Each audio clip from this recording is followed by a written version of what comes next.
Welcome to Power Play India. Don't forget to like, share and subscribe for more content. नमस्कार दोस्तों, power play India पर आपका स्वागत है। क्या आपने कभी सोचा है कि हमारे किसान आज इतना परेशान क्यों हैं? मैं आपको एक किसान की कहानी बताता हूँ, रामू काका की। रामू काका ने 1970 में कहीं ग्रीन रेवोल्यूशन देखी। उन्होंने खूब खाद डाली, फसलें खूब हुई, देश में फूड सॉवरेनिटी आई। पर आज रामू काका की जमीन केमिकल खा खाकर थक चुकी है। उन्हें हर साल पहले से ज्यादा खाद डालनी पड़ती है। उनकी लागत यानी कॉस्ट बढ़ती जा रही है और उनकी इनकम यानी आमदनी गिरती जा रही है। वह डेड ट्रैप में फंस गए हैं। आज हम इसी परेशानी का समाधान तलाश रहे हैं। यह समाधान कोई विदेशी आइडिया नहीं है, बल्कि हमारा अपना स्वदेशी आइडिया है। प्राइम मिनिस्टर श्री मोदी जी ने इसे भारत की कृषि नीति का सेंट्रल पिवट यानी मुख्य धुरी बता दिया है। उन्होंने कहा है कि यह सिर्फ खेती नहीं, यह एक जन आंदोलन यानी मास मूवमेंट है। आज हम जानेंगे कि यह नेचुरल फार्मिंग क्या है और यह कैसे रामू काका और पूरी मदर अर्थ को बचा सकती है। तो सवाल यह है कि हमारी मिट्टी बीमार क्यों हुई? हमने केमिकल्स का इतना इस्तेमाल किया कि मिट्टी का स्ट्रक्चर यानी ढांचा ही टूट गया। हमारी जमीन हो रही है डिग्रेड। आज भारत की लगभग 30 से 33% जमीन डिग्रेड हो चुकी है, यानी वह अपनी उपजाऊ शक्ति खो रही है। आपकी मिट्टी का ज्ञान होती है सॉइल ऑर्गेनिक कार्बन SOC। यह कार्बन ही मिट्टी में पानी रोकने और पोषण देने का काम करता है। ग्रीन रेवोल्यूशन के बाद कई इलाकों में वह SOC लेवल 0.5% से भी नीचे चला गया है, यानी सॉइल ऑर्गेनिक कार्बन। मतलब मिट्टी अब केवल एक लाइफलेस मीडियम है जो पूरी तरह सिंथेटिक खाद पर निर्भर है। पीएम मोदी का विजन साफ है, हमें मिट्टी को फिर से जवान बनाना है, क्योंकि मिट्टी को स्वस्थ करना ही बायोडायवर्सिटी और फ्यूचर फूड सिक्योरिटी की पहली शर्त है। मिट्टी का बीमार होना सिर्फ पर्यावरण का समस्या नहीं है, यह किसान और देश की इकोनॉमी के लिए भी बड़ा खतरा है। जैसा हमने रामू काका की कहानी में देखा, लागत यानी कॉस्ट ऑफ कल्टीवेशन लगातार बढ़ रही है, क्योंकि कमोडिटी प्राइसेस और बाजार मूल्य एक किसान के कंट्रोल में नहीं है। इसलिए किसान की आय तभी बढ़ेगी जब उसकी लागत कम हो, यानी उसकी कॉस्ट कम हो। नेचुरल फार्मिंग लागत को शून्य करने का रास्ता दिखाती है। सरकार हर साल किसानों को खाद पर फर्टिलाइजर सब्सिडी देती है। क्या आप जानते हैं कि यह बोझ कितना बड़ा है?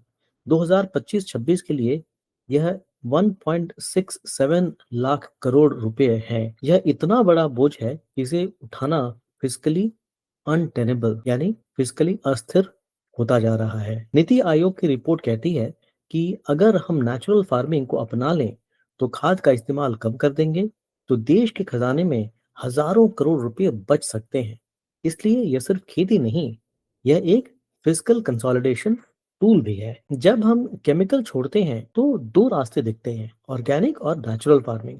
दोनों में क्या अंतर है? ऑर्गेनिक फार्मिंग यानी ऑर्गेनिक खेती में बाहर के ऑर्गेनिक खाद खरीदो। प्राकृतिक खेती में खेत की ताकत को जगाओ। ऑर्गेनिक खेती में खरीदे हुए ऑर्गेनिक मैन्योर लगते हैं और प्राकृतिक खेती नेचुरल फार्मिंग में अपने ही खेत पर बने इनोकुलेंट्स का इस्तेमाल करते हैं। अब खर्चे की बात करें तो ऑर्गेनिक खेती में हाई से मीडियम तक के खर्चा होता है और प्राकृतिक खेती में नेचुरल फार्मिंग में जीरो बजट, कोई खर्चा नहीं है। मुख्य बात यह है कि नेचुरल फार्मिंग का मूल सिद्धांत है आपकी मिट्टी में पहले से ही सारे पोषक तत्व मौजूद हैं, हमें उसे जीवाणुओं यानी माइक्रोब्स की मदद से उन्हें खोलना है, यानी ऐड नहीं करना है, स्टिमुलेट करना है। यह सिस्टम 4 स्वदेशी तकनीकों पर टिका है, जिन्हें हम 4 पिलर्स कहते हैं। इसमें सबसे महत्वपूर्ण है जीव अमृत। जीव अमृत क्या है? यह कोई फर्टिलाइजर या खाद नहीं है, यह एक माइक्रोबियल कल्चर है जो मिट्टी में अच्छे जीवाणुओं को डालता है। ये देसी गाय के गोबर और गौमूत्र की शक्ति का इस्तेमाल करता है। इसे कैसे बनाते हैं? रामू काका अपने गाय का 10 किलो ताजा देसी गाय का गोबर, 5 से 10 लीटर गौमूत्र, 2 किलो गुड़, यह जीवाणुओं को खाना है, और 2 किलो बेसन, यह प्रोटीन देता है, और थोड़ी सी जिंदा मिट्टी, अनकंटामिनेटेड सॉइल। यह सबको मिलाकर 48 घंटे सड़ाना पड़ता है, फिर इसे खेत में डालते हैं। ये जीवाणु मिट्टी में जाकर अर्थवॉर्म्स को जगाते हैं, नाइट्रोजन फिक्स करते हैं और मिट्टी की छिद्र यानी पोरोसिटी को बढ़ाते हैं। बाकी के 3 पिलर हमारी फसलों को सुरक्षा देती हैं। बीजामृत यानी सीड इम्यूनाइजेशन, यह बीज को बोने से पहले दिया जाने वाला टीका यानी वैक्सीनेशन है। यह फंगल और बैक्टीरियल बीमारियों से बीज की रक्षा करता है। यह गाय का गोबर, गौमूत्र और चूना मिलाकर बनाया जाता है। अब आच्छादन की बात करते हैं। इसका मतलब है जमीन को कभी खाली न छोड़ना। यह मिट्टी का कवच है।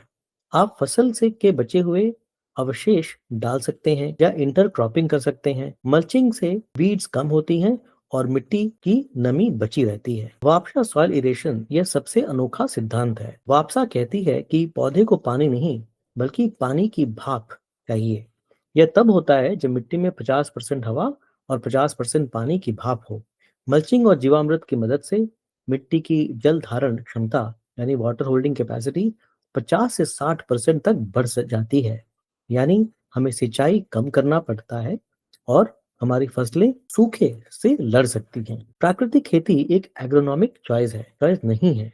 यह एक कैलकुलेटेड पॉलिसी इंटरवेंशन है। पहले क्लाइमेट चेंज कमिटमेंट की बात करते हैं।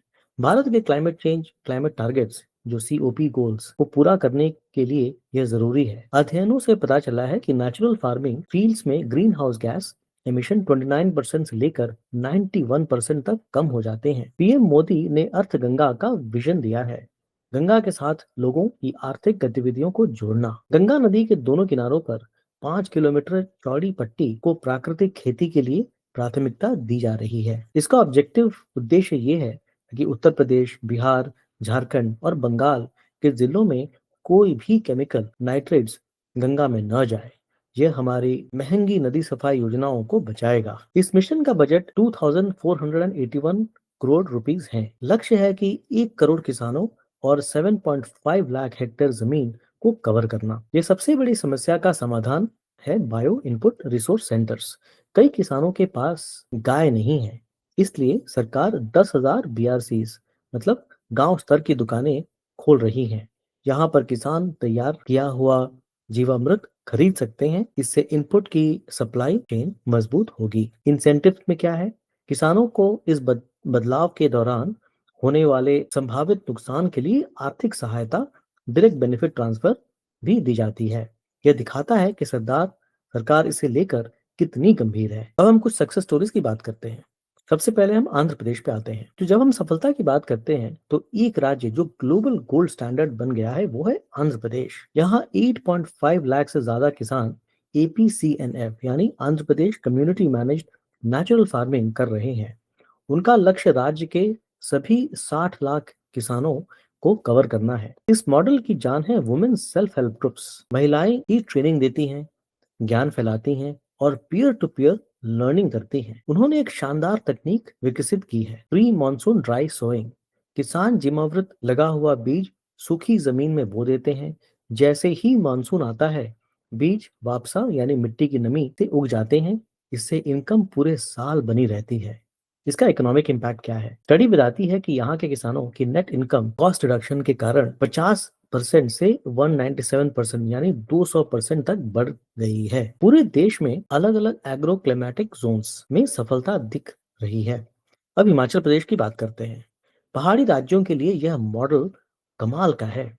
यहाँ हॉर्टिकल्चरल वेल्थ यानी बागवानी पर फोकस किया गया। बिलासपुर के किसान बुद्धि राम ने दिखाया कि अदरक और लहसुन जैसे कैश क्रॉप्स में भी यह वायबल है। उन्होंने बताया है कि उनका खर्च 30,000 से 20,000 हो गया, जबकि इनकम 3 लाख तक बढ़ी है। एचपी हिमाचल प्रदेश में सबसे बड़ा कदम यह उठाया कि उन्होंने नेचुरली ग्रोन प्रोड्यूस के लिए मिनिमम सपोर्ट प्राइसेस MSP तय किए, जैसे गेहूं के लिए 6,000 रुपए पर क्विंटल। अब गुजरात की बात करते हैं। यहाँ गवर्नर आचार्य देवव्रत खुद इसे बढ़ावा दे रहे हैं। गुजरात का डांग जिला 100% नेचुरल फार्मिंग डिस्ट्रिक्ट घोषित किया गया है। गुजरात दावा करता है उन्होंने ₹1337 करोड़ की फर्टिलाइजर सब्सिडीज बचाई हैं। 72 हेक्टेयर के बड़े फार्मर्स पर भी इसे सफलतापूर्वक लागू किया गया है। यह एक बड़ा बदलाव है और बदलाव हमेशा आसान नहीं होता। इस पर कई साइंटिफिक क्रिटिक्स और चुनौतियां भी आ रही हैं। सबसे पहली बात है नाइट्रोजन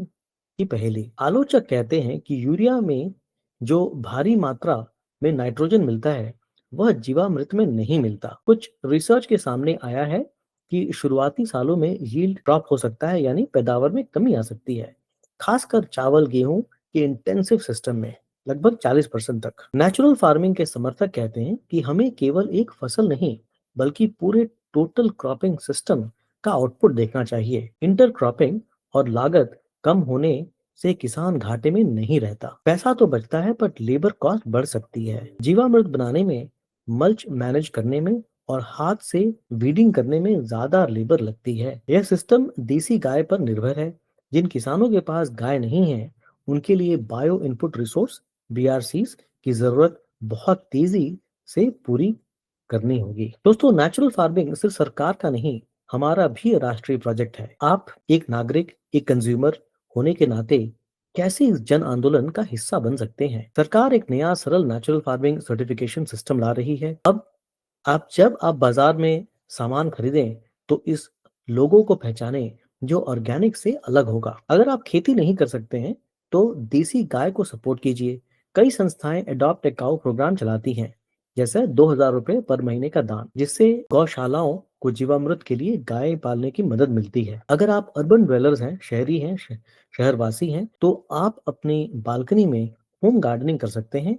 आप आसानी से 1 किलो गोबर, 1 लीटर गौमूत्र, 200 ग्राम गुड़ और 200 ग्राम बेसन से छोटा DIY do it yourself Jeevamrut kit बना सकते हैं। ये हमारी मदर अर्थ को बचाने की, किसान को कर्ज से निकालने की और हमें केमिकल फ्री फूड देने की स्ट्रैटेजी है। हमें इस सस्टेनेबल फूड सॉवरेनिटी के लक्ष्य को हासिल करने के लिए एक साथ खड़ा होना पड़ेगा। दोस्तों, इसके साथ ही हमारा आज का वीडियो खत्म होता है। पावर प्ले इंडिया देखने के लिए बहुत बहुत धन्यवाद। इसे प्लीज लाइक, शेयर और सब्सक्राइब करें और बहुत सारे लोगों तक पहुंचाएं, ताकि सबको पता चले इस प्रोग्राम के बारे में। धन्यवाद, हम जल्द मिलेंगे। Welcome to Power Play India. Don't forget to like, share, and subscribe for more content.